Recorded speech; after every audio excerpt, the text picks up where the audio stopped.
Good afternoon, everybody. Welcome. I'm very pleased to be able to welcome you all to the first of what should be 3 very engaging lectures in the Alain Leroy Locke Lecture Series.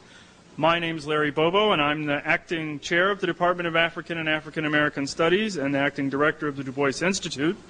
And I have the honor, in a way, to stand in for Henry Louis Gates today, who, as you all know, is on leave. I should note, by the way, that Skip greatly regrets that he cannot join us here today and for the next several days. He stressed to me when I spoke to him just this morning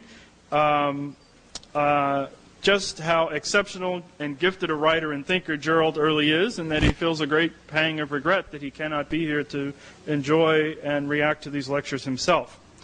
But let me turn to the business at hand, introducing our speaker today at the Locke series, Gerald Early. Gerald Early is the Merle Kling Professor of Modern Letters in the Department of English at Washington University in St. Louis. Professor Early has been a member of the faculty in the Departments of English and African and Afro-American Studies, formerly the program in Black Studies, since 1982, and has been the Merle Kling Professor since 1996. Professor Early received his PhD and MA in English Literature from Cornell in 1982 and his BA in English from the University of Pennsylvania in 1974. Professor Early's work traverses a number of subjects in his writing, seemingly without effort, from a study of African American rhetoric to a meditation on boxing, from a historical survey on assimilation to an exploration of Motown. The author of 5 books, Professor Early won the 1994 National Book Critics Circle Award for criticism for the culture of bruising, essays on literature, prize-fighting, and modern American culture, and was a semifinalist for the same in the memoirs category in 1995 for Daughters on Family and Fatherhood. His most recent collection of essays, This Is Where I Came In, Black America in the 1960s, was published this year. Professor Early is also the editor of many books, including the Sammy Davis Jr. Reader, the Muhammad Ali Reader, and My Soul's High Song, the selected writings of County Cullen, voice of the Harlem Renaissance. Professor Early writes with equal parts incisiveness and grace, a combination that has made him a sought-after presence in popular as well as scholarly media. His cultural commentary has appeared in the New York Times, the New York Review of Books, Emerge, Transition, the National Review, NPR's Fresh Air, among many others, on topics such as jazz, monogamy, black studies, and Jackie Robinson. Professor Early also served as a consultant on Ken Burns' PBS documentaries Jazz and Baseball. The list of his honors and awards is equally varied. Twice he was nominated for a Grammy Award for Best Album Liner Notes in 2001 for Rhapsodies in Black, Music and Words of the Harlem Renaissance, and in 2000 for Yes I Can, the Sammy Davis Jr. Story. He won the Whiting Prize and the General Electric Foundation Award for Younger Writers in 1988. And 3 of his essays have appeared in volumes of the Best American Essays. A member of the American Academy of Arts and Sciences since 1997, Professor Early was invited to the National Humanities Center as the John Hope Franklin Fellow in 2001-2002. He sits on many editorial and advisory boards, including the Oxford Companion to African American Literature and the Negro League's Baseball Museum in Kansas City. At Washington University, he is the director of the Center for the Humanities, formerly the International Writers Center, the co-director of the American Culture Studies Institute, and the coordinator of the Mellon Minority Undergraduate Fellowship Program. With all of this, yet, he still found time to coach Webster Grove's 9th grade baseball team in 1999. It really is my honor and pleasure to introduce Professor Gerald Early as he delivers this year's Locke Lectures. His broad theme, as the handout will show you, is the next level of the game. Cultural observations of 3 African American athletes, and his first lecture is entitled The Significance of Curt Flood. Let's welcome Gerald Early.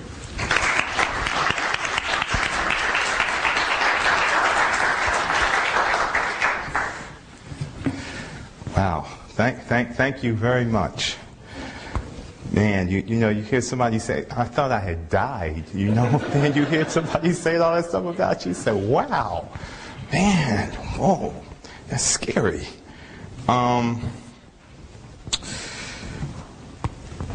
It's a little change in the program, okay?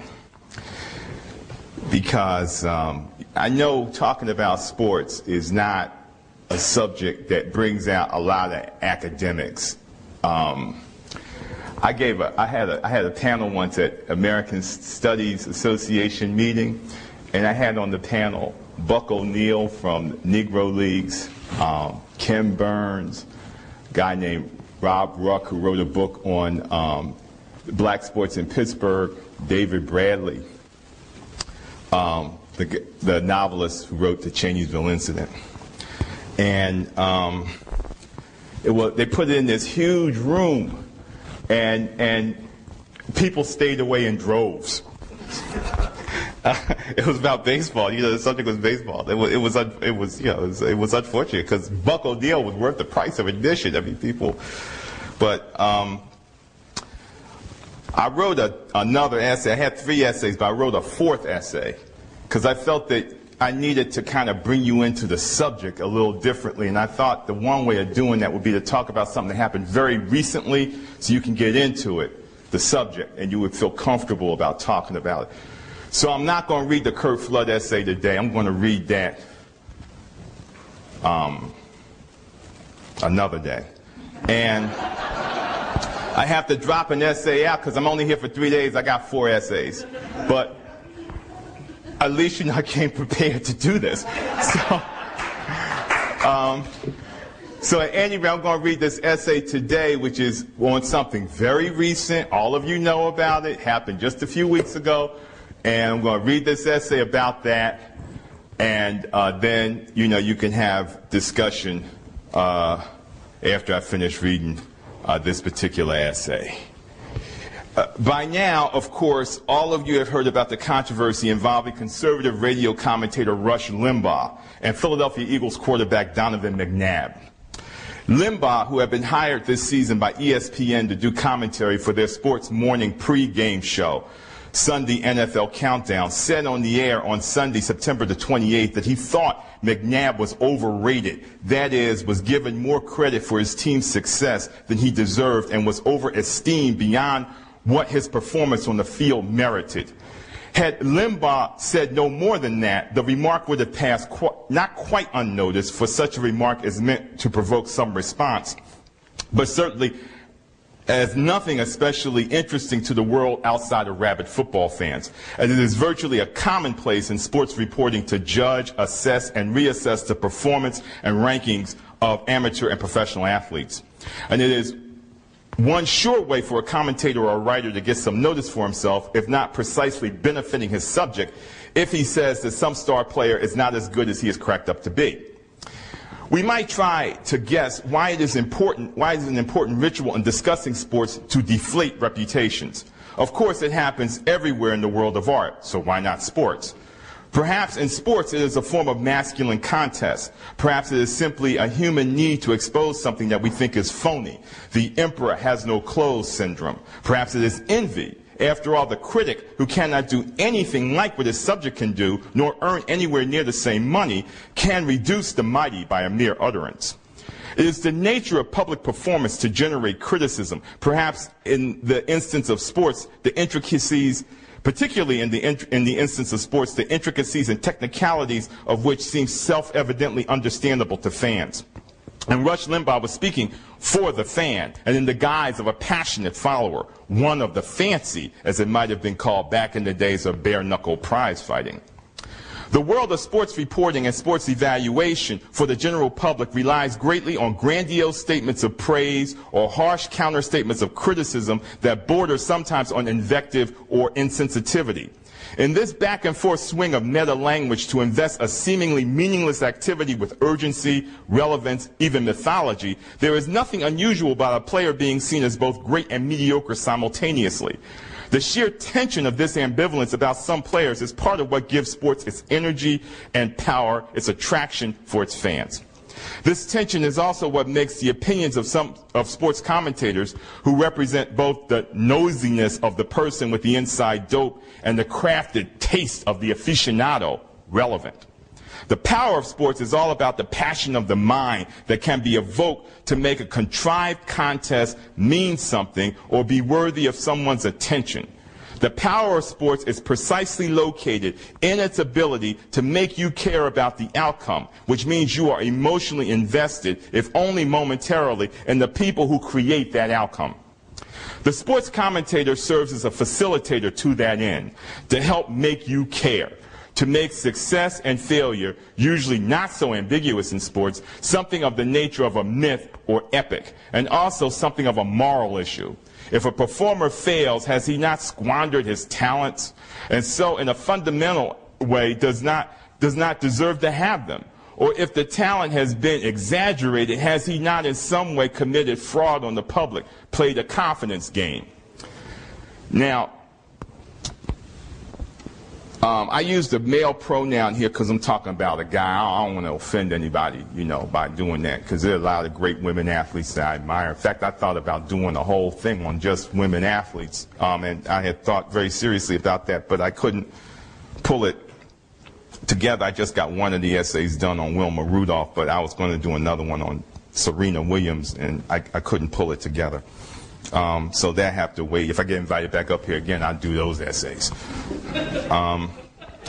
In this sense, sports are a great deal socially and psychologically like fine art in this culture. The legendary Green Bay Packer coach Vince Lombardi spoke wiser than he knew when he called his football players artists. Sports performance is a form of art.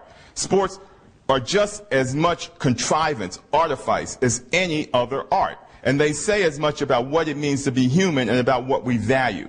There is one major difference between other art forms, other performing arts, and sports. A sport is a live narrative for which the outcome is everything. And sport as an art is ever more intensified by uncertainty. Not uncertainty that there will be an outcome, but uncertainty about what the outcome will be. It is how highly trained, highly motivated, intensely gifted individuals respond to the pressure of this kind of uncertainty and either succeed or fail that makes sports performance heroic for not only the sporting public but for the general public as well. Part of that process of sports generating its power is making followers obsess about the true meaning and worth of the performance of a particular player, a particularly important player like a quarterback. That's why, among other reasons, sports keep such meticulous records. There are clear and objective measures of knowing the worth of a sports performer. But Rush Limbaugh did not stop in simply saying that McNabb was overrated. He continued, quote, "I think we've had here a little social concern in the NFL. The media have been very desirous that a black quarterback do well. There is a little hope invested in McNabb, and he got a lot of credit for the performance of this team that he didn't deserve. The defense carried this team," unquote. This caused such a firestorm of outrage in certain quarters that within 48 hours, Limbaugh was forced to resign from ESPN. Limbaugh was accused of being racist. He insisted his remarks carried, quote, "no racist intent whatsoever," unquote. He went on to say on his radio show that the overwhelming reaction to his remarks was proof that he had said something that must have had some truth, that hit some social and political nerve. In reporting on the first game McNabb played after Limbaugh's comments on October 5th in Philadelphia against the Washington Redskins, the New York Times headlined the article, "McNabb issues his reply." And the writer, Thomas George, writes that the Eagles' victory gave, quote, "a definitive answer to the question of whether their quarterback, Donovan McNabb, was overrated," unquote. The writer then goes on to say that McNabb's response was, quote, 157 passing yards, 18 more rushing, and his first touchdown pass of the season, unquote. It is curious that these statistics are seen as a definitive answer, when they are, in fact, not especially impressive. McNabb completed half of his passes, about average, and threw 2 interceptions. Ordinary completion rates and interceptions have bedeviled him for the first several Eagles games this season. In fact, if one computed McNabb's quarterback rating for that day based on his completion rate, passing yards, touchdowns, and interceptions, as the standard NFL formula requires, it would be a dismal 51.7. The quarterback ratings are like grades. I mean, so in other words, if it's like you gave a student a 51, that's an F. I mean, in other words, he was terrible that day. McNabb's interceptions are not are not mentioned in the article, an odd omission as one of McNabb's interceptions set up one of Washington's touchdowns. Also, McNabb was not responsible for all of the Eagles' scores, as one of their touchdowns was scored by their defense. One of their guys, intercepted and took a ball back for a touchdown. 157 yards is not a noteworthy total for a quarterback when an outstanding day is typically throwing for 250 yards or more. 18 yards rushing is negligible. McNabb, a scrambling or running quarterback, has actually not run very much this year, and certainly has had better days than that. Many have wondered why he has run so little this year. In the past, McNabb has had games where he was virtually his team's leading rusher. Finally, the Eagles barely won this game against the Redskins with a final score of 27-25. They're going to do something about that name of that team one day. Truly, that's a terrible name. The article had several quotations in it about how McNabb dealt with Limbaugh's comments, including one from McNabb himself, almost as if Limbaugh's comments were an injury he had to overcome in order to play. One might argue that McNabb, after all, has had to deal with greater adversity when he played a game last year, a great game, on a broken ankle, a career-threatening bit of daring do, or when he had to withstand the crush of media attention during the Eagles' playoff run, a severe distraction. One might expect a professional athlete, as indeed he is a public figure, to take criticism, whatever its merit or source, more or less as a matter of course. But the article assumed that the criticism here was of a special and apparently a different order than the sort that McNabb had any right to expect. Perhaps the writer of the piece felt that McNabb was especially unnerved because Limbaugh mentioned race. But McNabb could not have gone as far as he has in his profession, playing the particular position he has played without having to deal with race as an issue. Besides, no good athlete, and McNabb is certainly that, lets what is said about him, or even what might be happening in his personal life, affect his performance on the field. Many high-performance athletes like McNabb are indeed so insulated from the world and the normal circumstances and responsibilities of adulthood that they often suffer from a debilitating form of immaturity that makes it easy for people to take advantage of them. That was going to lead into my Kobe Bryant essay, but I'm not doing that one today. They are taught to concern themselves only with their performance, which in the pressurized world in which they live becomes their only reality. It would, in fact, be a sign that McNabb lacks, quote, mental toughness, unquote, had Limbaugh's remarks or the storm they created affected his performance. It would seem that Limbaugh could have used this New York Times article to demonstrate the thing he asserted. McNabb could reasonably be seen in a piece like this to be getting some special consideration on the part of the writer. He is being rather excessively praised for not having had a particularly impressive game, and it seems that his race has something to do with it all. Why should McNabb get a form of special pleading by a Times sports reporter because both the writer and McNabb felt he suffered some racial insult, as if that makes life tougher for him than for anybody else in his line of work? In the same issue of the New York Times, TV sports columnist Richard Sandomir wrote a piece about ESPN's response to Limbaugh's remarks. Several accounts noted that Limbaugh made his remarks on the air. When Limbaugh made his remarks on the air, the other commentators did not call him to task for what he said about the media's overrating McNabb because he's black. Chris Berman, the host of the show, has said originally that he did not believe Limbaugh's tone or intent was malicious. Quote, as cut and dry as it seemed in print, I didn't think so when it went by my ears. I probably should have looked to soften it. We're sorry we upset a guy who got off to a rough start, Berman said. In Sandomir's article, Berman, on the apology edition of Sunday NFL Countdown, is quoted as saying, I'm angry because it hurt African Americans. I'm angry for the hurt it caused all people. I've never looked at Donovan McNabb as a black quarterback, ever. I missed it. I shouldn't have missed it. That is, when Limbaugh's remarked. I have been kicking myself all week. In truth, we all missed it, unquote.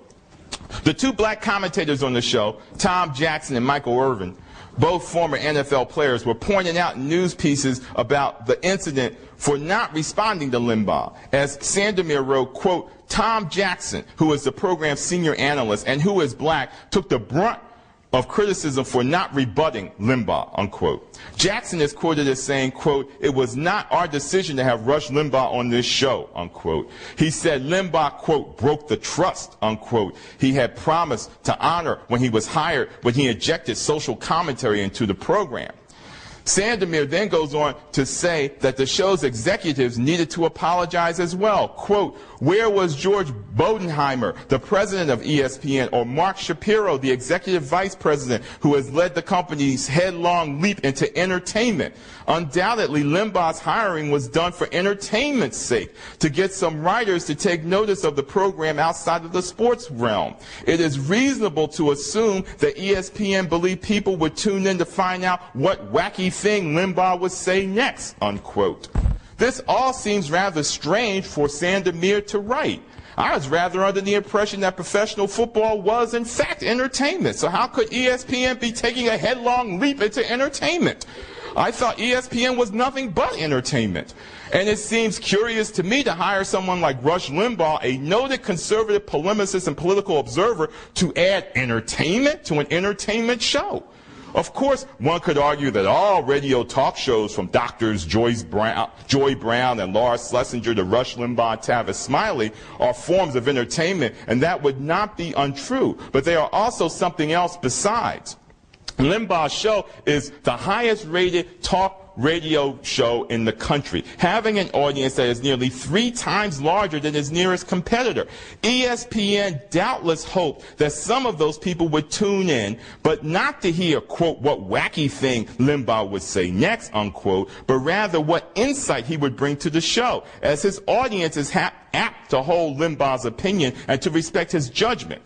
Part of what they would want from Limbaugh is something more than mere football analysis. Rather, indeed, they might have reasonably expected some social commentary about the significance of it all. As Alan Barra wrote for Slate, quote, "If they didn't hire Rush Limbaugh to say things like that, what did they hire him for? To talk about the prevent defense?" unquote. There are already people on the show more than qualified to talk about the prevent defense, running stunts, blitzing a scrambling quarterback with either your free safety or your middle linebacker, and the effectiveness of play-action passes when your ground game is non-existent. Indeed, this is sport with a lot of jargon. Indeed, hiring Limbaugh was an attempt by ESPN to suggest that football had some wider meaning beyond the obsession of the passionate fan. Whatever promise Limbaugh may have made about not making social commentary, his presence itself signifies social commentary of some sort or another. The man's claim to fame in our society is his political opinion, not his expertise to analyze football, for which he may or may not possess competence. What Sandomir is trying to suggest in his article is that Limbaugh is both significant, he is famous after all, and insignificant. His politics are really entertainment, and he is apt to say wacky things. Of course, the question is, wacky to whom? And Limbaugh is all these things in the same instance.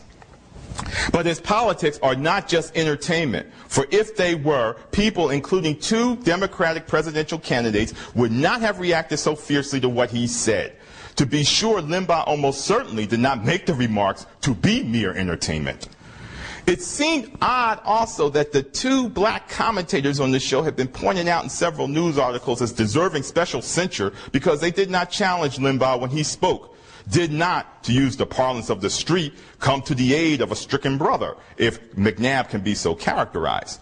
But let us remember exactly what Limbaugh said. He said that it was the media, that is, the white liberal media as he saw it, that overrated McNabb because they wanted to see a black quarterback succeed. In other words, Limbaugh was accusing the white media of liberal racism. It seems that anyone could have responded to that. Indeed, that whites might be more moved to respond, as it was directed at the fact that they control the images of athletes and how people think about them. Chris Berman, the show's host, was in a much better position to respond than anyone, but when he first heard the remark, he didn't notice anything wrong with it. There were white ex-football players on the show as well. In the matter of a black quarterback being overrated, why couldn't Steve Young, an ex-quarterback who certainly ought to know how quarterbacks are seen by the press, why couldn't he have responded? Why is it just the moral burden of the black commentators to respond to Limbaugh?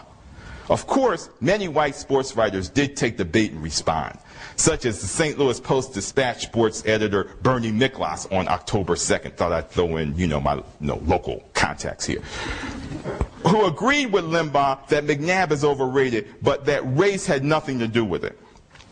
Miklas argues that McNabb is overrated because the Eagles made him the second pick in the first round of the 1999 draft. Quote, with that entry comes intense hype, great expectations, high standards, and to fulfill the hopes cast for him, McNabb would have to play brilliantly, and take his team to the Super Bowl, and maybe even win the Super Bowl. Miklas continued, quote, if you're the second pick in the draft and heralded as a franchise saver, you'd better deliver sensational results, and that's true of any quarterback, black or white. McNabb is not more or less overrated than Cleveland's Tim Couch or San Diego's Drew Brees, two acclaimed white quarterback draftees who haven't made a major impact on their teams, unquote. Miklas could have said that in 1999, McNabb was one of 5 quarterbacks drafted in the first round, an unusually high number. So he was really nothing special. He was drafted behind Tim Couch, but ahead of Dante Culpepper of Minnesota and Achilles Smith of Cincinnati, both black. On the other hand, McNabb's career passing rating is 77. That's about a C, which is slightly better than Couch's 75.9, but is less than Dante Culpepper's 86.3. McNabb might be overrated for a quarterback with that rating. In fact, McNabb's career rating is less than that of former Eagle quarterback Randall Cunningham, and only slightly better than his immediate predecessor Rodney Peete, both of whom are considered competent but not outstanding quarterbacks. Cunningham, it must be admitted, was certainly an exciting quarterback. One could make a case that because McNabb was a black quarterback who was a number 2 pick, the highest pick for a black quarterback between 1998 and 2003, with the exception of Michael Vick, who was the number 1 pick in 2001, that at least some sports writers might have wanted to see him succeed because of the combination of his skin color and his being such a high pick.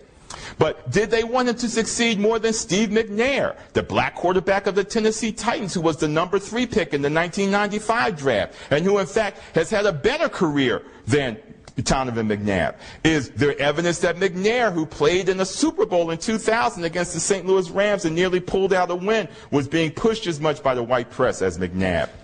When McNabb was drafted, many in Philadelphia were quite vocal in expressing their disappointment. The football fans in Philadelphia wanted the Eagles to draft Ricky Williams, a black running back, so it does not seem racial. But no one can be sure if the fans there would have been as disappointed if the Eagles had drafted Tim Couch instead of McNabb. Remember, the fans in Philadelphia had had 2 starting black quarterbacks in the 1980s and 90s. Randall Cunningham from 1985 to 1995 and Rodney Peete from 1995 to 1998. Neither of them took the team to the Super Bowl or seemed capable of winning big playoff games. Perhaps some fans have become a bit suspicious of black quarterbacks. The Eagles also had a black head coach from 1995 to 1998, Ray Rhodes, who started well but ended poorly. Was there some bitterness or disappointment with the team being under black leadership for 4 years with both a black head coach and a black starting quarterback? Who can say? So perhaps some sports writers in Philadelphia might have been especially supportive of McNabb because of the negative way he was received by the Philadelphia sporting public. It would have required reading dozens of sports articles in local papers about McNabb that cover a period of years and comparing them to articles about comparable quarterbacks in the local papers of other cities over the same period. It is unlikely Rush Limbaugh ever did that. He probably felt he didn't need to do something so academic. Intuitively, he knew he was right. On the whole, Miklas's argument about McNabb's draft position does not preclude by any means that race played a factor in making McNabb's professional reputation. In fact, Miklas's argument is rather weak. Brian Burwell, a black sports writer for the St. Louis Post-Dispatch, wrote a far more angry column about the Limbaugh-McNabb affair. He called Limbaugh, quote, a mean-spirited, liberal-bashing, feminist-bashing, gay-bashing, minority-bashing blowhard who spent a great deal of energy ripping everyone who doesn't look or think like him, unquote. He goes on to quote from a list of racist statements Limbaugh made that was compiled by Fairness and Accuracy in Reporting, ending by saying, in effect, that ESPN got what it deserved in hiring Limbaugh in the first place. McNabb's popularity and success is, according to Burwell, quote, filled with Pro Bowls, 2 trips to the NFC Championship games, and stats that say at times he was responsible for 70% of his team's offense, unquote. This response was similar to Robert A. George's in Salon.com and Derek Z. Jackson's in the Boston Globe, both of which frankly called Limbaugh racist, and both of which touted McNabb's accomplishments. But those achievements do not mean that McNabb is not overrated. After all, he has never taken his team to the Super Bowl or won it, although many thought that the Eagles of last year particularly were Super Bowl material. And McNabb played poorly at home in the championship game against Tampa Bay last year. A sign of a great quarterback is the ability to play well in big games. Also, McNabb missed nearly a half dozen games last year with a broken ankle, and the team performed just as well without him, even when a third-string quarterback was substituted for him. This might support the notion that the Eagles' great strength was their defense, as Limbaugh said. Moreover, the fact that McNabb at times was 70% of his team's offense was not so much a sign of his greatness, it could be argued, but the inadequacy and thinness of the Eagles' offensive squad. Alan Barra, writing for Slate on Thursday, October 2nd, 2003, was one of the few right sports writers to agree with Limbaugh on both points. Quote, Limbaugh lost his job, Barra wrote, for saying in public what many football fans and analysts have been saying privately for the past couple of seasons, unquote. Barra points out that McNabb's offense never ranked higher than 10th in the previous 3 seasons, and that in 2 of those seasons it ranked 17th in the league of 32 teams. This year, the Eagles ranked 31st on offense. Their defense, on the other hand, ranked in the top 10 during the years of McNabb. Limbaugh was right. According to statistics, the Eagles' defense did carry the team. Not an especially astute observation, as most who even casually followed the fate of the Eagles without the statistical verification knew that. Barra then compared McNabb with Tampa Bay quarterback Brad Johnson, a white veteran of 10 years who is not highly regarded by analysts. Johnson's rating as a passer is higher than McNabb, and his statistics all around are better than McNabb's. And Johnson has won a Super Bowl. In short, Johnson is a better quarterback than McNabb, but he clearly isn't touted as such. Quote, in terms of performance, many NFL quarterbacks should be rated ahead of McNabb, but McNabb has represented something special to all of us since he started his first game in the NFL, and we all know what that is, unquote. Barra continues, quote, Limbaugh is being excoriated for making race an issue in the NFL. This is hypocrisy. I don't know of a football writer who didn't regard the dearth of a black NFL quarterback as one of the most important issues of the late 80s and early 90s.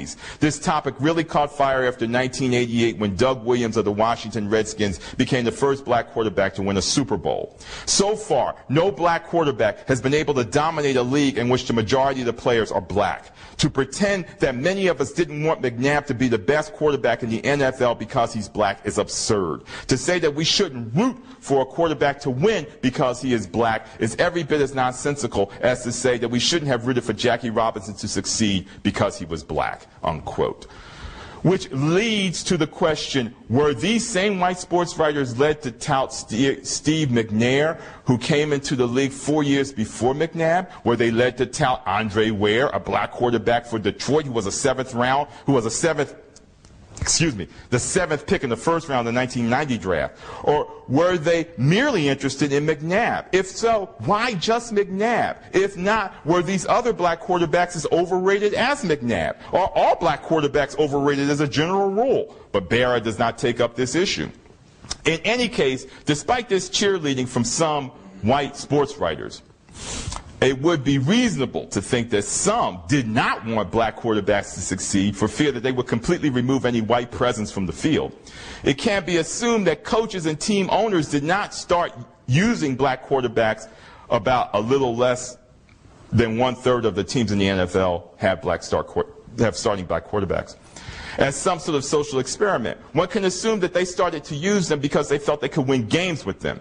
It is difficult to say whether the Eagles coach Andy Reid would have drafted Tim Couch instead of McNabb if he had had the #1 pick in the 1999 draft. But he probably could have traded up for the #1 pick if he wanted to make sure he got Couch.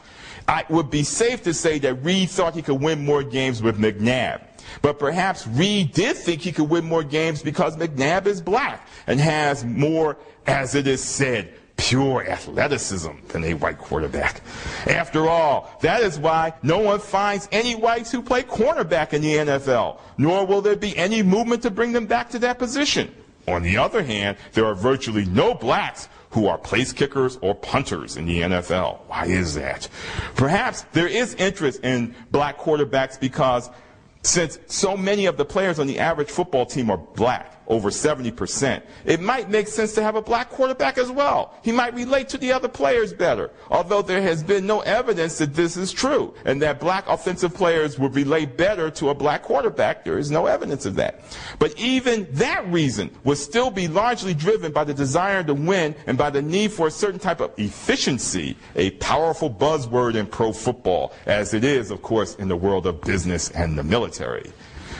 The two most striking black responses to the McNabb-Limbaugh affair were op-ed pieces written by John McWhorter and Jesse Jackson. Jackson, writing in the Chicago Sun-Times on October 7, 2003, said that Limbaugh's, quote, poisonous words reveal much about the race-baiting politics so prevalent on the right, unquote. He goes on to describe McNabb as, quote, one of the modern mobile quarterbacks who have revolutionized the position, unquote. Jackson continues that, quote, Rush didn't see McNabb as an eagle or as a quarterback. He saw him first and foremost as a black man, unquote. This leads me to a little aside. When McNabb's agent a few years ago complained that the Eagles were unwilling to pay the quarterback properly because he was a black man, was he seeing his client first and foremost as a black man, as he felt apparently the Eagles front office was? Or was this simply the agent using McNabb's race, making sure that the public saw that he was indeed a black man to get a big payday, which McNabb certainly did get in the end? He is the highest paid Eagle and one of the highest paid quarterbacks in the NFL. Jackson says that Limbaugh's comments are racist and incorrect for three reasons. First, Jackson argues that blacks have never been pampered at quarterback, but have had to overcome, quote, entrenched prejudice to play the position at professional level, unquote. Jackson is correct in saying that blacks who have been quarterbacks in college or high school have routinely been made into defensive backs or wide receivers. Second, Jackson asserts that Limbaugh is slurring black ability by implying that affirmative action is the reason why McNabb is a quarterback, which is also tantamount to smearing affirmative action itself. Third, Limbaugh is after his favorite conservative bête noire, the liberal media. But Jackson argues that, quote, sports columnists tend to be bottom line oriented. Win and you're the toast of the town, lose and you're trash, unquote. McWhorter, author of Losing the Race, Self-Sabotage in Black America, writes in the New York Times on October 4, 2003, that Limbaugh, quote, has injected a bit of honesty into our public discourse about race. He raises a valid point. America wants to see black people succeed, whether they need help or not, and that yearning with all its ambiguous and even adverse effects has become part of the warp and woof of our national consciousness, unquote. McWhorter goes on to say that if Limbaugh had made remarks on his radio show and not on Sunday NFL Countdown, they would have gone unnoticed.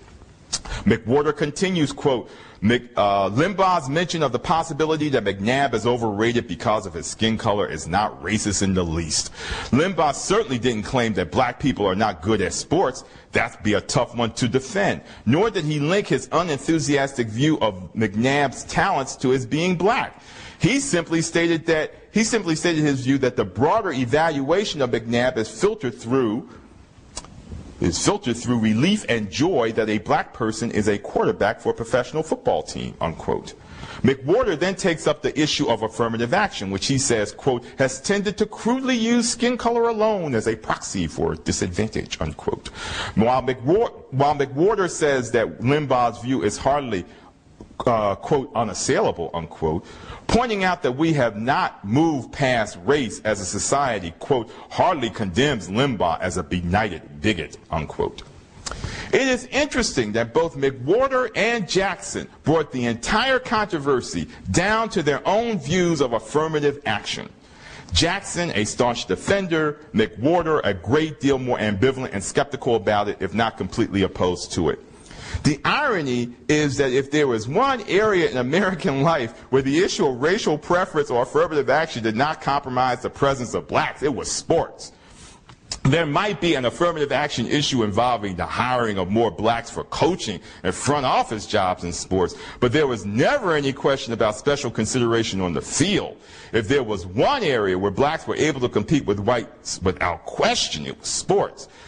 There was never any concern about merit in sports because it was supposed to be a pure competition driven by the bottom line of the final score. The men and women who played were the best that were available. They served no intentional, symbolic, social purpose. It has always been the belief and the hope of many that sports could be divorced politically and socially from the society that brings it into being.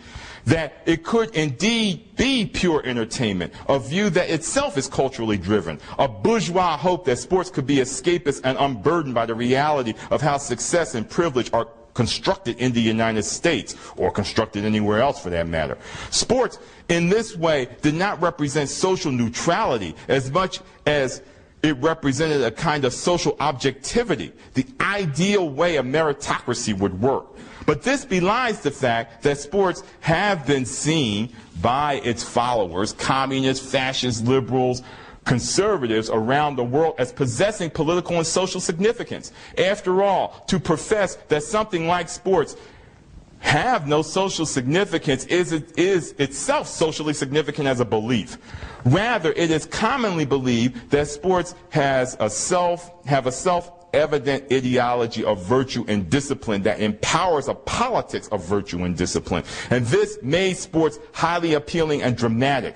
Who plays high-level sports has as much meaning as how well they play. We have only to look at the story of certain black athletes or certain women athletes to know this is true.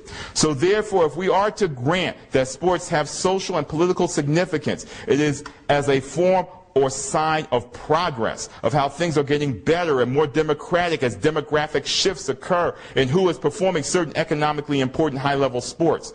But this view is nothing more than seeing sports as something like a lesson in grade school civics or as another story in American redemptive history. Both Jackson and McWhorter are correct in seeing Limbaugh's comments as an attack on affirmative action. It is particularly sensitive because the quarterback position is so controversial. Blacks are supposedly unable to play quarterback because they weren't intelligent enough to master the plays. Today's pro football offenses are especially complicated, and playbooks can be as thick as a Webster's dictionary. But of course, there are white quarterbacks like Vinny Testaverde who are not considered very bright, who have had difficulty mastering playbooks, but who still have had lengthy and successful NFL careers. No one has to be Einstein to play quarterback in the NFL. Repetition and experience have more to do with making an athlete better than virtually anything else. But what does it mean that so many black quarterbacks are scramblers? Indeed, can be so identified with scrambling that Randall Cunningham, the Philadelphia Eagles black quarterback, called his autobiography, "I'm Still Scrambling." Scrambling is not, as Jesse Jackson asserted, an innovation, or at least not an innovation brought to the game by black quarterbacks. After all, Fran Tarkington, a white quarterback who played with Minnesota and New York for 18 years, was known as a prototypical scrambler. John Elway, another white quarterback, was known for running in the early days of his career. Joe Montana ran from time to time. Steve Young was another scrambling quarterback. But all of them eventually stopped running. What made these quarterbacks great in the end was not their ability to scramble, but their ability to throw and make plays. There are good reasons why coaches would prefer if quarterbacks not scramble. First, they are more apt to get hurt by taking more hits than they should. This is assuming, of course, that the offensive line can protect the quarterback for about 5 seconds, the time needed for the quarterback to survey the field and complete a pass. Not every team can do this. So that's why sometimes it's wise to run. Second, they are likely scrambling quarterbacks are likely to throw the ball, non-scrambling quarterbacks are likely to throw the ball better, more accurately. The fact that black quarterbacks run a great deal and make up plays on the fly is more an indication of the lack of training they probably received in high school and college than anything else. They could simply get by on their vaunted athleticism. They could make up plays on the spot as if they were playing in the schoolyard. This has become black style in football, something equivalent to playing playground basketball. So a black quarterback who runs is simply doing what is expected of a black quarterback. Staid white quarterbacks without rhythm stay in the pocket. Black quarterbacks create jazz on the field. It may sound nice, metaphorically, to some black people, but things are not quite that simple. First, every quarterback has to have some ability to improvise, to change plays at the line of scrimmage, to make something out of a busted play. Some of the best stay-in-the-pocket white quarterbacks in the business, Johnny Unitas, Joe Namath, Dan Marino, Roger Staubach, were very good at making up plays on the fly. Some of them called their own plays. Few quarterbacks today do that. Second, the scrambling black quarterback is rarely seen as a great quarterback. As Don McPherson, who preceded Donovan McNabb at Syracuse. Donovan McNabb played college at Syracuse, and Don McPherson was the first black quarterback at Syracuse. As he said in an article, quote, "I played at Syracuse at a time when being a black quarterback had become more acceptable, but the stereotypes still remained. As a player, people still remember me as a great runner and scrambler. I have not dented their image of the physical versus intelligent black athlete." I'd like to mention one other aside here. Must mention Oliver Stone's 2001 football film, Any Given Sunday, which presents a brutal, unsentimental satire of sorts about the conflict between a young, black, scrambling quarterback, played by Jamie Foxx, an aging white quarterback who is immobile, played by Dennis Quaid, and their white coach, played by Al Pacino, who all play for a team owned by a young white woman, played by Cameron Diaz, who inherited the team from her father. Stone, a friend of mine, is writing a book on the history of the NFL, called this a cartoon. Stone bluntly gives us football as a modern-day gladiator show, hardly an original view or even an especially compelling one. But it does frankly present football as a cultural parable about black masculinity as a form of entertainment, white femininity as a social lure, and white male power as an unstable form of dominance, with the coach as a hustling auteur on the lookout all the time for a new team owner to serve as his producer. Of course, the egotistical black quarterback, cocky being an obvious but unspoken double entendre, winds up learning something from the old white veteran, and everybody winds up respecting one another as black and white styles of leadership learn to live side by side with each other on the athletic field. But nothing is that simple either. Jesse Jackson's point about how difficult it was in the past for blacks to play this position in the NFL is certainly true. It was difficult in the 1970s and well into the 1980s. But that does not mean that since the 1990s there has been a real interest in some sports writers to see black quarterbacks succeed.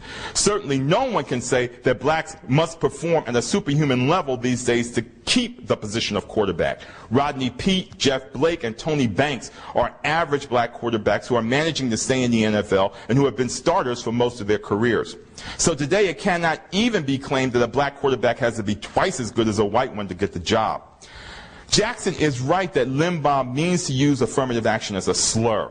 All conservatives do, and they have been effective with this strategy, but it would not have succeeded nearly as well as it has had not some blacks themselves felt to some degree that affirmative action stigmatizes them as a maimed, victimized people in constant need of encouragement and compensatory aid.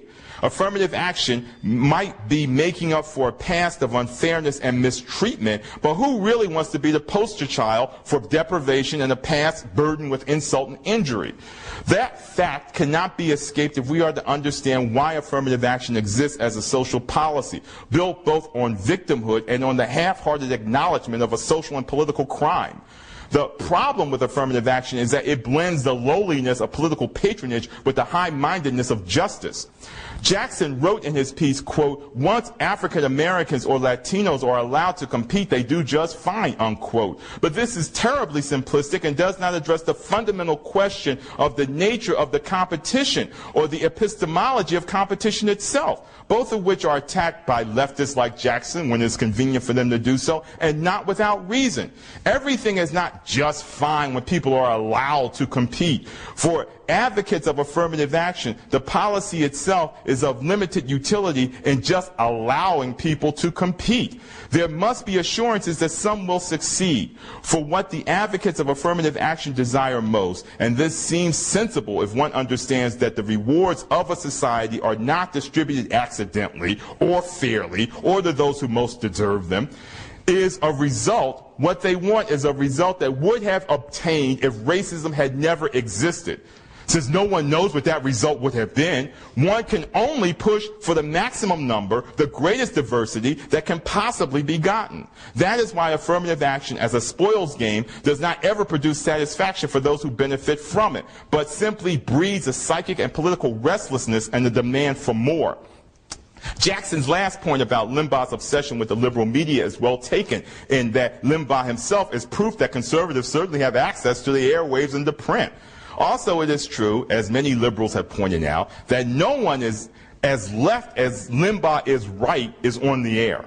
On the other hand, the liberal view has its outlets, powerful ones, as Jesse Jackson himself is aware, from certain private foundations, Rockefeller, MacArthur, and Mellon, to name only a few, to many important newspapers like the New York Times, the Washington Post, the Los Angeles Times, magazines like Harper's, The Nation, and American Prospect. And if the hiring of Limbaugh shows the influence of conservatives with the media, the resignation of Limbaugh shows the muscle of conservatives. So the whole affair from this vantage point seems something of a wash.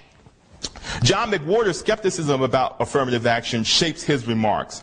McWhorter claims that Limbaugh's remarks about McNabb being overrated because of the color of his skin is not racist in the least. Yet it is difficult to see how one can be so sure of that. Why is it not reasonable to think that Limbaugh thinks that blacks are not capable of being quarterbacks because of their race, and that the white liberal journalists and liberal NFL establishment prop them up as something good for the country? We do have evidence that Limbaugh said things in the past that can be reasonably construed as racist, so it is not necessarily unfair for people to be suspicious of his motives. Naturally, one cannot say for sure that Limbaugh means something racist here, but one cannot say for sure that he doesn't. What if Limbaugh were to say about a noted black doctor or scientist, or heaven forbid, a black public intellectual or scholar like Cornel West or Henry Louis Gates, that he or she has his reputation because whites had created this reputation for political purposes, because it was good for the country to show that there were some smart black people? Placing the comment in a different context might illuminate it a bit differently, and might even strike McWhorter a bit differently if it were black intellectuals and not black quarterbacks. Indeed, historically, it has been said about blacks in every place that blacks have appeared where they weren't expected, that they didn't truly deserve to be there. Affirmative action was meant, among other things, one supposes, to put black people in unexpected places, and to say, one hopes, that they deserve to be there.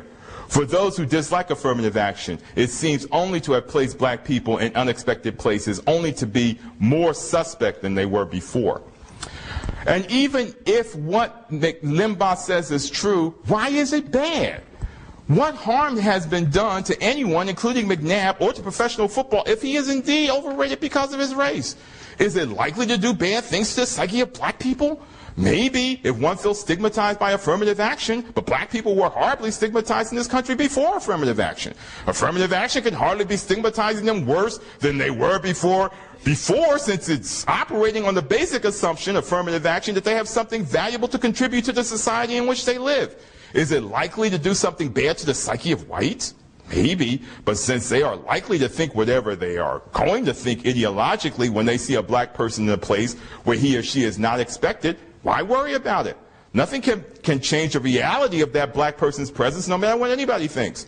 Even if Donovan McNabb was given his job over a more qualified white, which is almost impossible to imagine, he can't keep it long if his team doesn't win under his leadership. It would not be feasible for the coach, who would face enormous public pressure to make a change if McNabb's performance does not improve substantially this year, nor for the owners, who would feel the effect of an inadequate McNabb more immediately in game attendance and over the long run, despite the new stadium in Philadelphia, in ticket sales.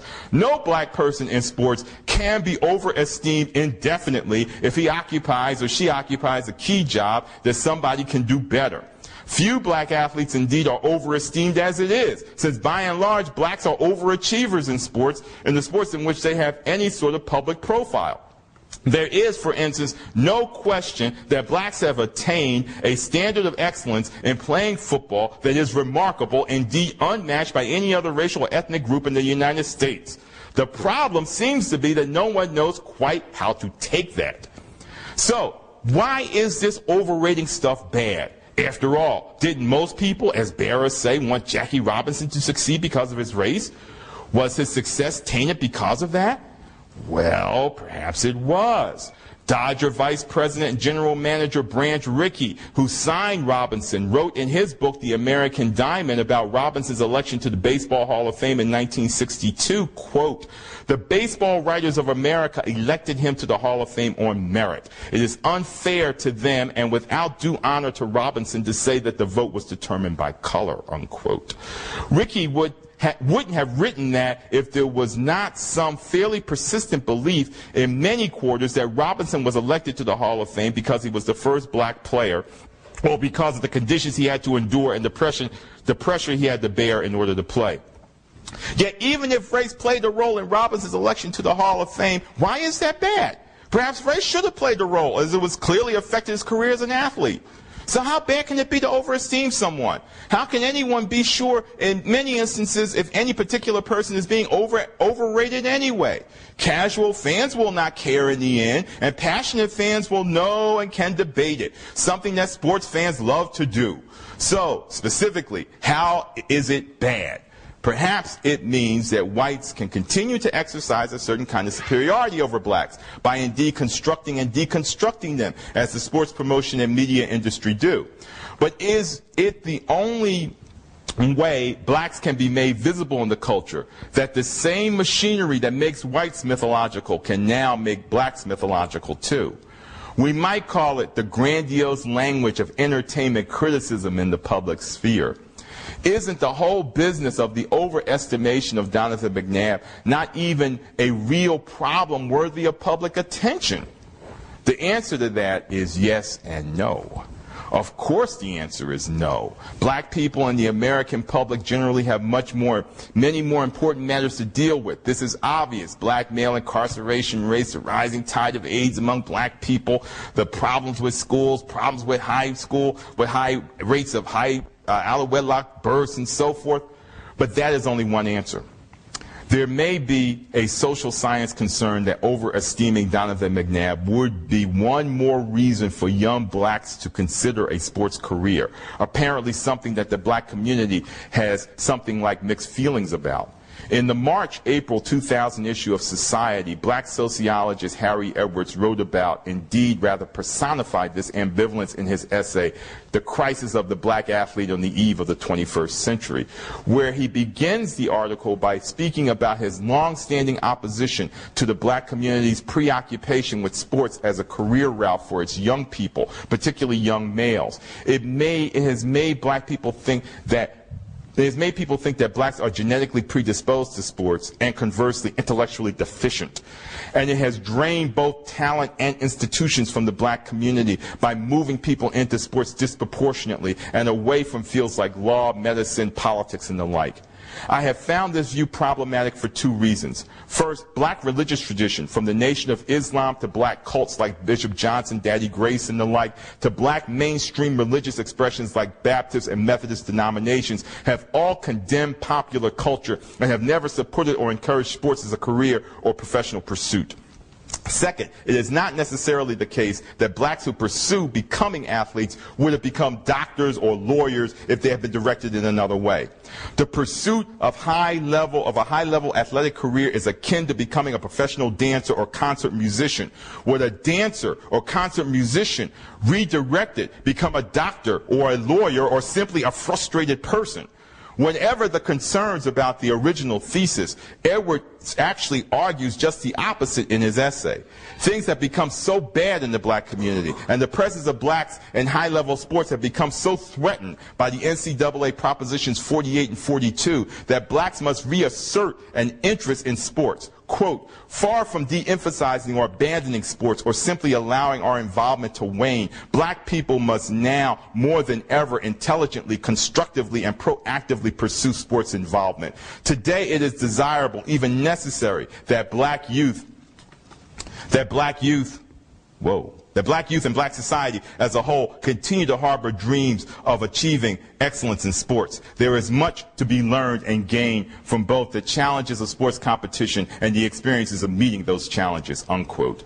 So the Harry Edwards of the 1980s, 1970s, and 1980s and early 1990s might have been opposed to the idea of promoting Donovan McNabb, or at least skeptical of it if he were not as good as writers and commentators were claiming he was. Edwards might even have suggested that something like a conspiracy was behind the touting of Donovan McNabb as part of a larger pattern of what he would have called media propaganda, portraying sports as a broadly accessible route to black social and economic mobility, unquote. The Harry Edwards of 2000 might think that promoting Donovan McNabb as a black quarterback to be a good thing for the black community, another role model, another form of encouragement for black men to enter sports as a profession. Clearly what has happened is that Edwards has moved from an essentially leftist position about sports as a form of white hegemony that perpetuated black oppression by channeling black ranges of choices to a more conservative view of sports as something socially and politically constructive for an oppressed group of people to gain agency and economic empowerment, a view similar to white conservative sports commentator Steve Saylor. That is why I say that the answer to the question of whether the assessment of Donovan McNabb's performance is important is both yes and no. But clearly the entire concern here, taken broadly and beyond social science type issues, is threefold. First, what are the politics of the making of the reputation of any black sports figure? Second, what does competition between blacks and whites mean? Third, how can one produce some principle of equality in an enterprise like sports, which is not only expected but indeed designed to produce and even celebrate inequality? It is interesting that affirmative action advocates constantly use the metaphor of a level playing field, which suggests some analogy to sports. But people who know sports well know that coaches and athletes are not looking for a level playing field. They are looking for an edge, an advantage, home field advantage, efforts by a side to shake up their opponents psychologically, unequal matchups such as in football, having a wide receiver cover a linebacker who is not nearly as fast, or forcing a cornerback to tackle a fullback who is far bigger.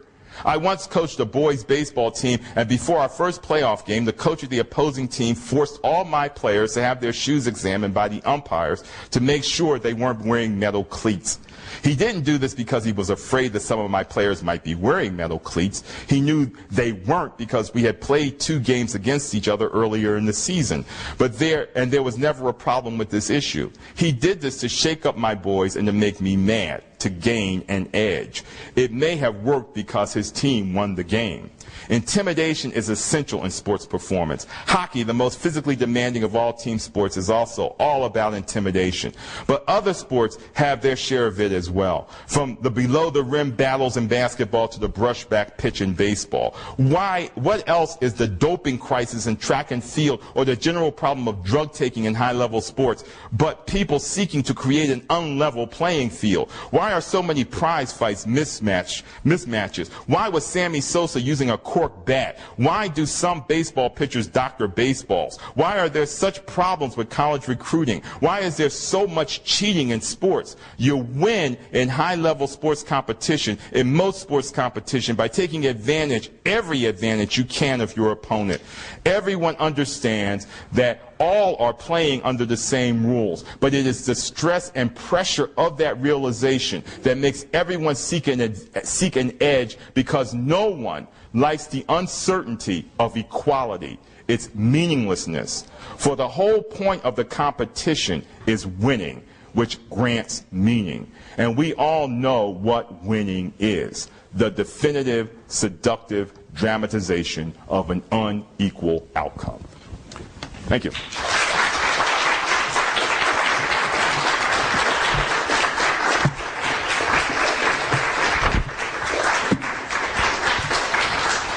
Now, I'm supposed to, that was like to try to get you into the subject, and plus to like deal with something on the, that all of you know about, because because all you know about Donovan McNabb and all that stuff. So I was trying to talk about something that I figured everybody knew about, plus give you some idea how I kind of look at sports. Am I supposed to take some questions now? I'll ask the first question. Okay. Hands going up. I couldn't tell at the end of the day whether you thought Rush Limbaugh should have been fired by ESPN or not. Well, you know, the point of what I was trying to say was that, for me, it didn't really matter. What was important was that this was an issue for some people, and people felt that what was important for me was how it played out politically, and people feeling that he should have been fired, and what that meant for in understanding race in sports and race in America. I was rather under the, I don't like Rush Limbaugh, so I mean, I didn't feel anything about his being fired. I felt it was fine that he was fired. The issues involved with it, with the whole dynamic of what happened with Rush Limbaugh and so forth, is more than just, well, I don't like this guy and so forth and he should be fired. There were other issues I hope I kind of teased out a little bit in the whole issue of what's going on with a lot of things. I do think that his slurring of affirmative, I think he did it because he's not an unintelligent man, and I think he's constantly looking to slur affirmative action, and I think that's what he was trying to do there. And the one area that he knew it would really resonate, which was, wow, sports, boy, they even getting a break in sports. How about that, man? You know, wow, I thought they could play that. You know, I thought they were good at that. Wow, they're not as good as I thought they were. You know, so. From that vantage point, I thought what he did was was an interesting stealth attack on affirmative action by moving it to that realm. I thought it was a really very tactical stealth attack. Yes, sir. I know almost nothing about the topic of the controversy, but two thoughts came to mind. First, on the overrating, it seems like we need to say more on the question, because I can't get to that McNabb is overrated. Set aside the question as to whether race plays a part. He's overrated only if he's highly praised and to an extent that's out of proportion to his achievement. Right. It seems to me you did address the second question, which was to show that he was fairly average among quarterbacks. And he also said that he's extremely highly paid. Right. But the issue of whether he's overrated by the press goes to how well he's spoken about. And I didn't really see that you addressed that. It seems to me that there's something missing in the argument about whether, in fact, he is overrated. You say that he's not all that great a quarterback. He's only overrated as that's true, and he's praised as if he were. On the issue as to how this matters, you were asking what harm does it do? But of course, there are other kinds of questions as to whether it's other questions to ask, as to whether it's appropriate or a bad thing to do this, other than the harm, right? So a couple of them are Limbaugh himself, of course, is some kind of a journalist, rather than anyway. And so there's an issue as to the accuracy and adequacy of these journalistic claims, if they in fact are saying things under the influence of race rather than on the basis of the evidence and so on. And beyond that, there's just a general issues of whether, I'm not sure, sports reportage is a zero-sum game, but it's at least not unreasonable to assume that some people are getting more praise than they deserve, or more highly touted. Other people who should be getting some of that praise aren't getting it. It could be a question of deserve and fairness and so on. In fact, there are other issues there too. But again, I thought that the way you were treating it seemed to be looking chiefly to what harm is done, for a broader range of ethical considerations or issues of even social import there, why this should matter or how we should evaluate it. Well, yeah, I certainly would agree with that there are a number of other, important social issues, political issues and the like, and trying to tease out why it is important to think about how our reputation is constructed. And I hope to deal with some of those issues a little bit more tomorrow when I talk about Jackie Robinson and so forth, So I hope that, over the course of the three essays that, some of the other things get sort of teased out. But, you're absolutely right. that naturally I didn't go into some of those things. The essay was long enough as it was, so I was afraid to go into too many other things for fear of time. That also relates to your first question about, I suppose, if I had quotes of where McNabb had been overrated. Of course, I did give the story in the New York Times after he had been, after the Limbaugh affair, but I didn't give anything before to show that he had been overrated. It's difficult to do that, and I tell you why. McNabb is overrated in one respect if you look simply at his numbers and simply at, okay, his quarterback rating and so forth. And you know, sports is very number-driven thing. But in other ways, he may not be overrated because a quarterback is more than just numbers. It's a leadership position, so it has a lot to do with how much confidence the people who play with you have in your ability to help them win games. You can, in fact, have terrible statistics, and as long as your team, the only statistic that really matters is if your team wins games. And certainly, McNabb has made his team a contending team, which the Eagles haven't always been. So those kind of issues, in getting into those sorts of things, would have lengthened the essay quite a bit. And I didn't want to. I thought about that and adding those kind of things, but I didn't want to read too many quotes and keep the essay going too much. But your point is very well taken.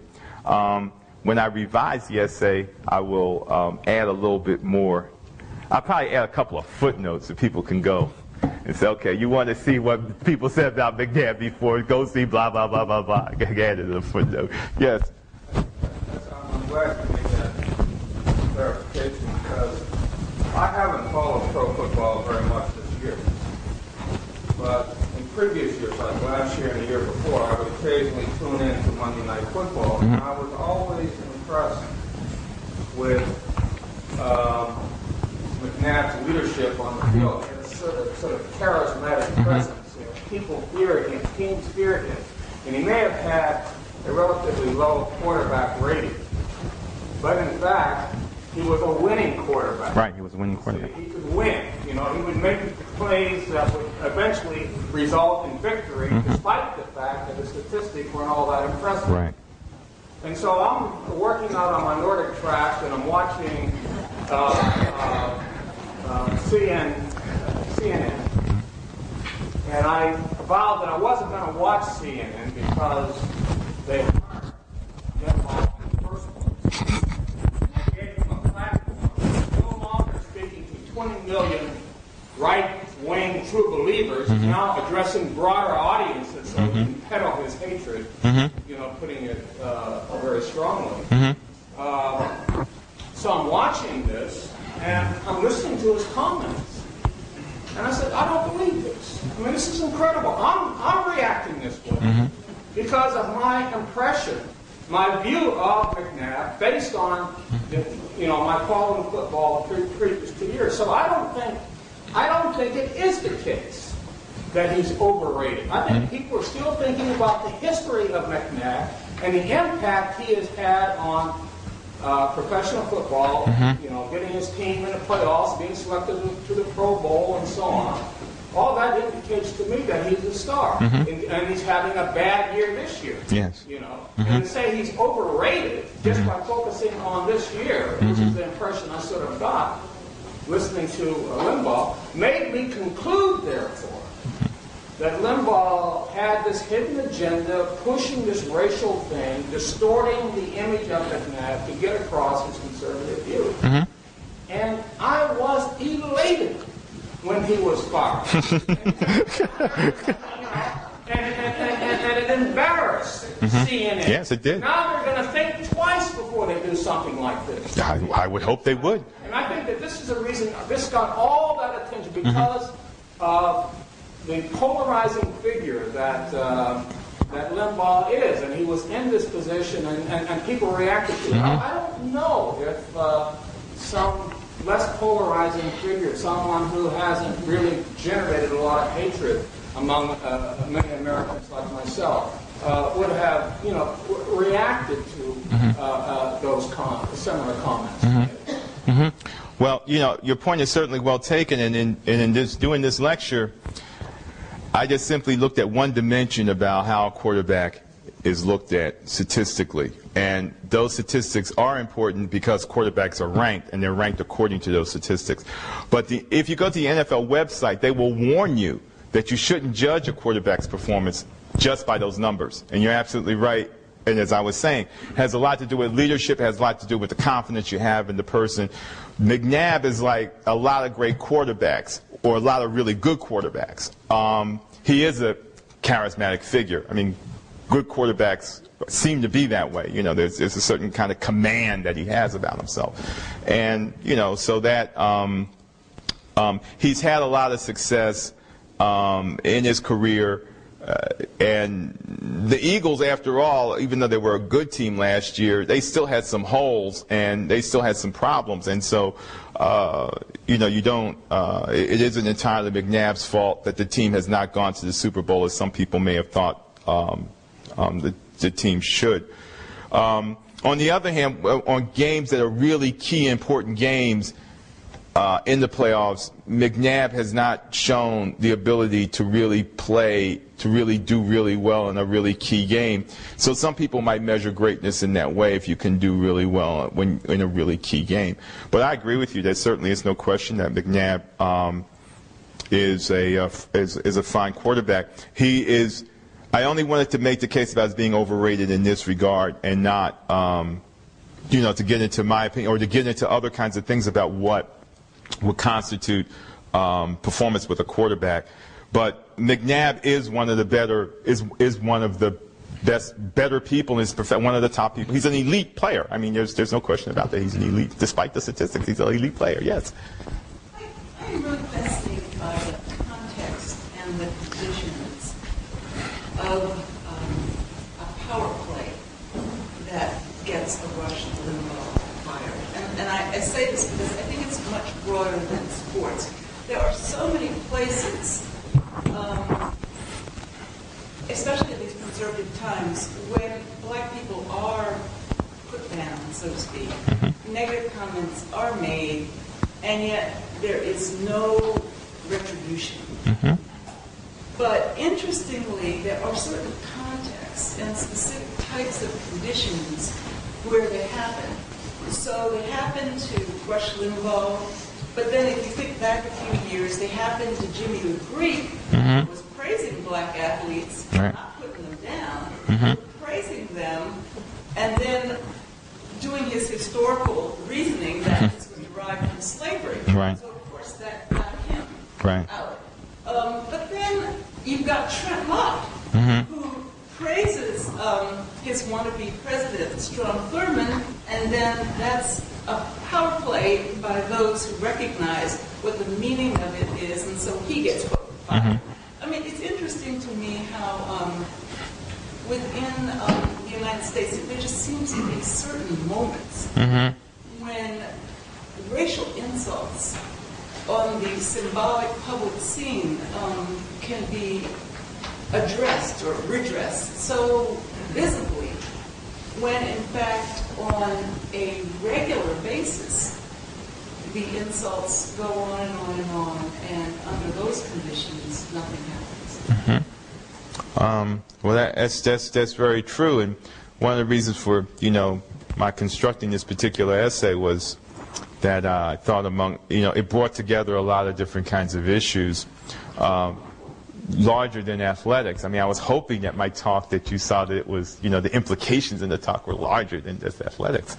But the whole idea of racial insult and what that means, how it's constructed, and how people respond to it. Now, obviously, this was something that was in fact very important because of the way people decided to respond to it. So it wasn't just confined to the world of professional football or something like that, or confined to Donovan McNabb's particular feelings or anything else.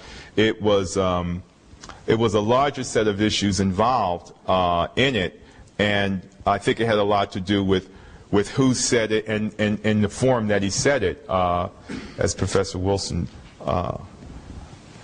pointed out, that it was Rush Limbaugh. He said it on a show that was beyond his ordinary listenership. He was talking to an even broader audience, and so that had a real impact. I think that the politics of racial insult and how people respond to certain things and maybe they don't respond to other things, and that first of all, when you get it on this level, perhaps it's a way for people to kind of respond and try to deal with it in a way that they can't on a sort of day-to-day level. I mean, you can't.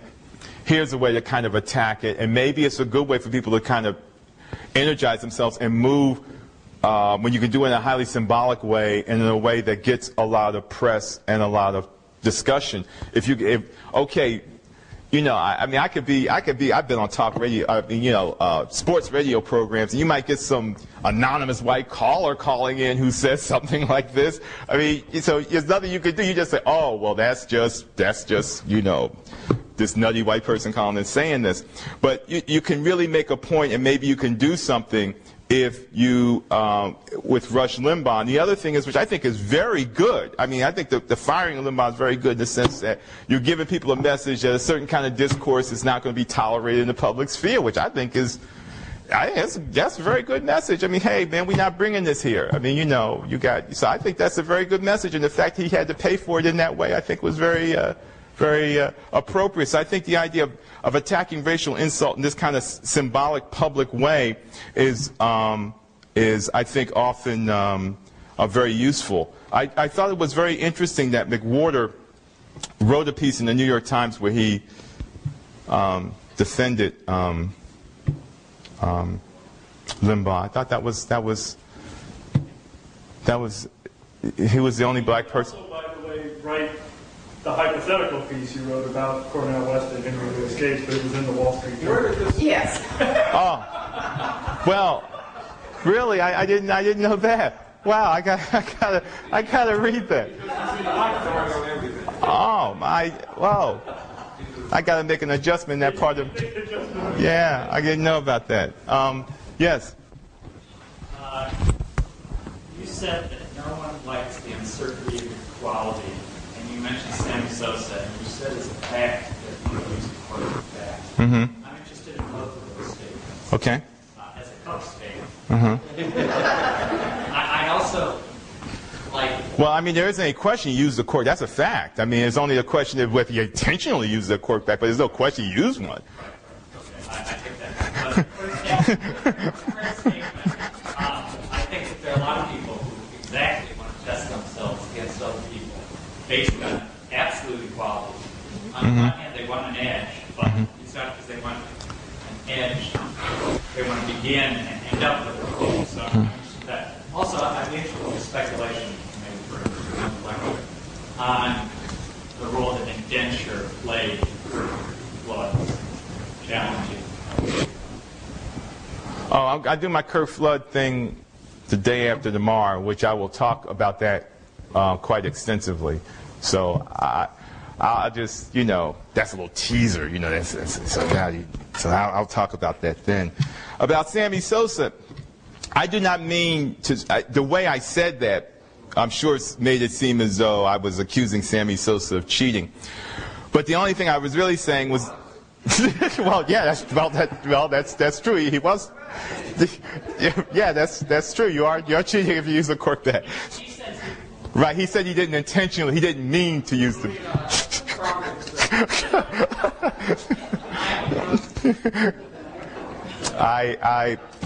I hear you, and you know, I feel your pain too after what happened this year. Somebody's out to get people somebody's out to get the Cubs. In any case, the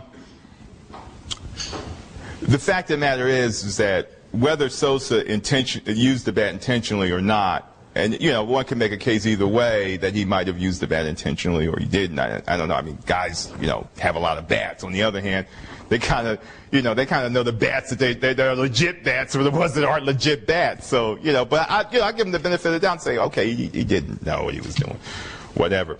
That it is, it brings up a point that in baseball there are lots of people who are trying to subvert the rules if they can. I mean, people do use cork bats, and okay, Sosa got caught because his bat cracked, but I mean, there are guys out there probably using cork bats and they didn't get cracked. So they can, if you're willing to take a chance, and the nature of the competition is such that people are kind of willing to take chances at times, and in ways that I think are not good. Yeah, theoretically, people do in sports want to go up against an equal adversary, theoretically.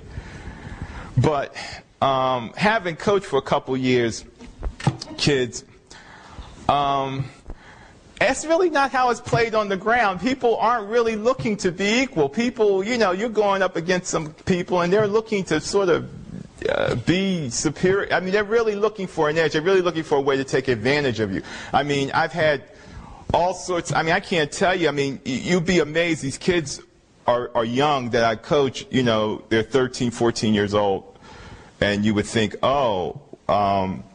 they really probably shouldn't be that intense, but they really are very intense about winning. And I've seen a lot of intimidation happen and just playing with these young kids, and you really aren't playing for any, you aren't playing for anything that seems to be a great deal at stake. So I really do believe that there is that sport itself is very, to me, I still maintain that philosophically and culturally, sport is really fundamentally about inequality. That's why you have rankings. That's why you have what you have in sports, because it's about inequality. In the end, the Florida Marlins are the best team in baseball, and that's a form of inequality. There are 29 other teams in baseball that are worse than the Florida Marlins, according to the ritual that baseball set up to prove what's the best team. So, so I feel that sports starts out with this idea of parity, and the whole idea of the contest is, in fact, to subvert or undermine parity. That's what I think that really that people watch sport, and that's what I think the ritual, the cultural drama of sport is. Sir? Maybe we take one or two more questions, then we should break for the reception. Do you not think that this is all a kind of a part of the age-old athlete and social icon, and by inference, spokesman or leader of his race or her gender or whatever, and that grew with media in our country? And so we got the like of, if you're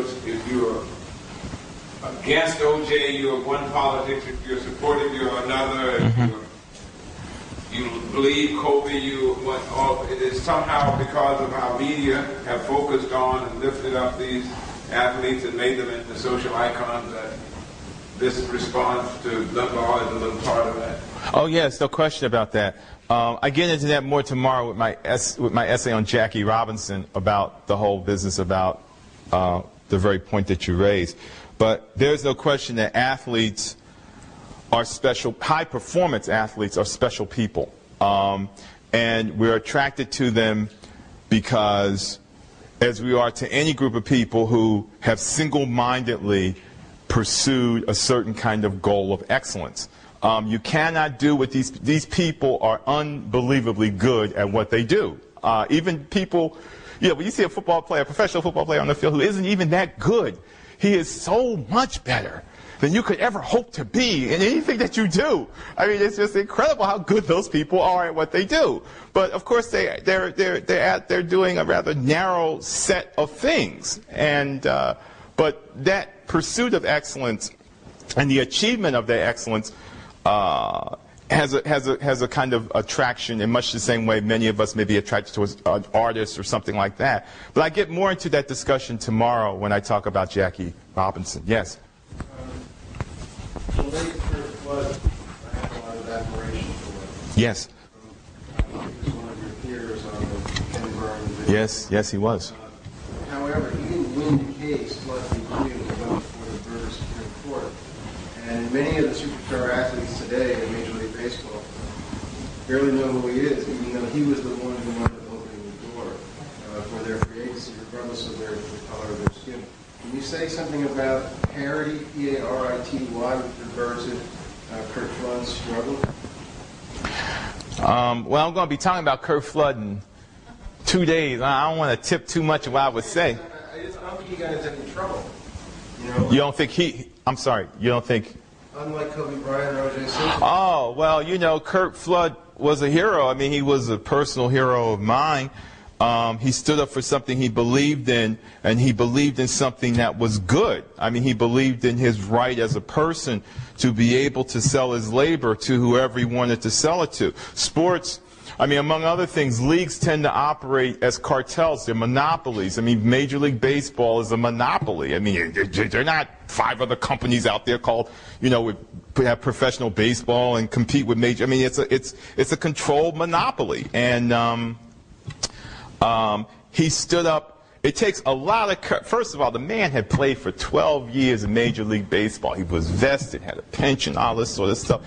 Philadelphia he was traded to Philadelphia. They were going to give him a good contract and all this stuff. I mean, and he enjoyed playing baseball. This was his life. He enjoyed this. I mean, to give that all up. I mean, how many of you guys, professors and so forth, I mean, how many of you would give up you've been working at for 20 years, all this, you would give it up on some kind of principle. I can't, I don't want to work at Harvard anymore or something, they had a system, suppose universities had a system like that, I can't, Harvard says, we just traded you to Washington U for, two future draft picks and, something, something like that. I can't make it sound a little absurd. That's wrong. I'm worth more than 2 draft picks. I'm worth more than 2 grad students, right? I should at least be traded for an endowed professor, man. But for a person, you got to remember, he spent his whole life developing this skill to play baseball. As he said in his autobiography, he said, I'm a very narrow person because I haven't done anything else from the time I was a little kid except learn how to play this game. And it takes that kind of devotion if you're going to play that game on that level. And the fact that he would give this up for a principle, for a principle to stand as a human being against a huge bureaucracy, a huge corporate enterprise that has the press on its side, that has everything going for it, that he would stand up like, man, I don't understand why there aren't, y'all have a picture of him. Now, I'm not in this room, I don't know, but he stands for stuff that you guys should be standing for and should be teaching about because he stood up for himself in that way. I think any human being who does that deserves a lot of, respect and admiration. I met him in Washington, D.C. at, Ken Burns was premiering his film Baseball, and he invited a bunch of people who were connected with it down there to Washington, D.C., and Curt Flood was there with his wife, a black actress named Judy Pace, and it was one of the great honors of my life to meet Curt Flood. It was tremendous for me. He was just, somebody I thought that just had a lot of dignity as a black person, and so much of what happens in public life to black people is people trying to strip you of your dignity. And this man, stood and fought for his dignity. It meant a lot. So, but I'll tell you all about Curt Flood on later in the week.